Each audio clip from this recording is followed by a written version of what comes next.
Hi everyone, I recently shared a video of the 10 books that changed my life throughout my entire life, but there's been some heavy hitters in the past 5, 10 years or so. So this book is going to be 5 books that have changed my life more recently. And they're all really, really good. Many of these are TikTok famous already, so they will be ones you might be familiar with, maybe some not. But please stick with me and let's get into it. Okay, so the first one is Tomorrow and Tomorrow and Tomorrow. And I know this book's all over Book Talk, and nary a bad word is said about it. I never see anyone saying anything bad about it because you can't. It's empirically amazing. This book follows 2 people and their friendship from being nerdy middle schoolers obsessed with Super Mario Brothers to adulthood, where they become video game developers and start their own company.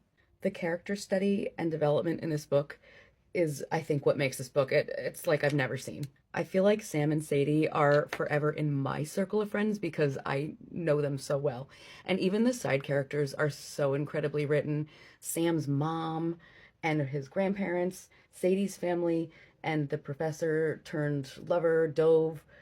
Just such interesting characters, so well written. And Marks.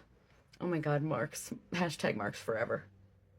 And while I like video games, I wouldn't consider myself somebody that has ever had that much interest in gaming or the world of gaming. This book changed that. The artistry and the thought and the story that goes into video game design, it changed how I look at that world, and I just can't recommend this book enough. Next up would be 2 books, both by Khaled Hosseini, The Kite Runner and A Thousand Splendid Suns. These two are, and if you know, you know. You can't read either of these books and remain unscathed. You will be changed by them.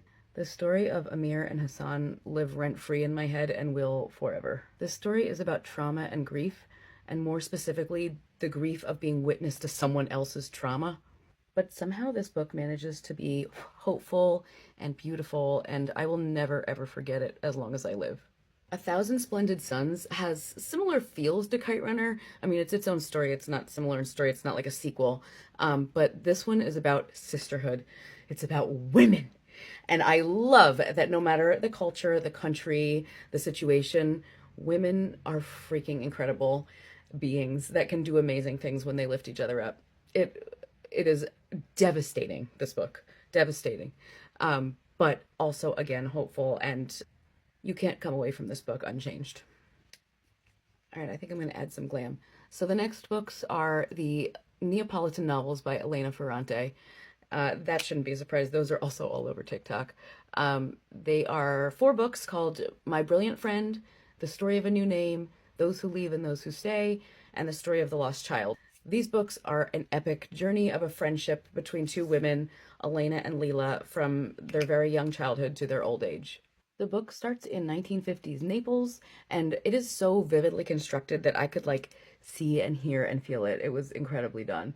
The girls become somewhat competitive friends as they're both really brilliant, and so they're always kind of in competition, but they also always have each other's backs. Their families and upbringings differ very much, however, which sort of puts both girls on very different paths. Obviously, as there are 4 books, they are full of love and romance and relationships, death, monumental events, grief, trauma, family, life milestones. I mean, these books are the true definition of an epic story, but they are worth it. I mean, Elena and Leila have a permanent place and residence in my heart. Finally, the last book is Where'd You Go, Bernadette by Maria Semple.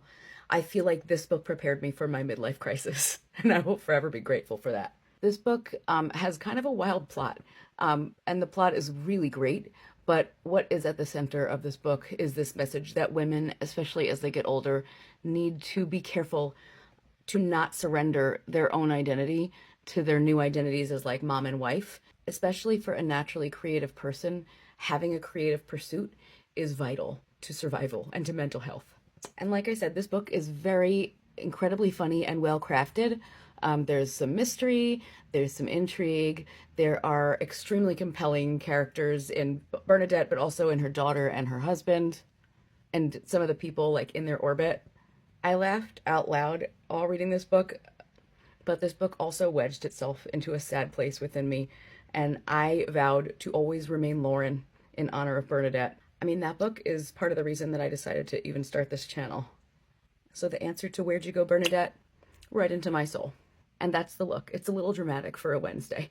I hope you check these books out. If you do, let me know your thoughts in the comments, or if you've read them before, let me know your thoughts. And or share the books that have changed you. I would love to read them. And I will see you next time. Bye.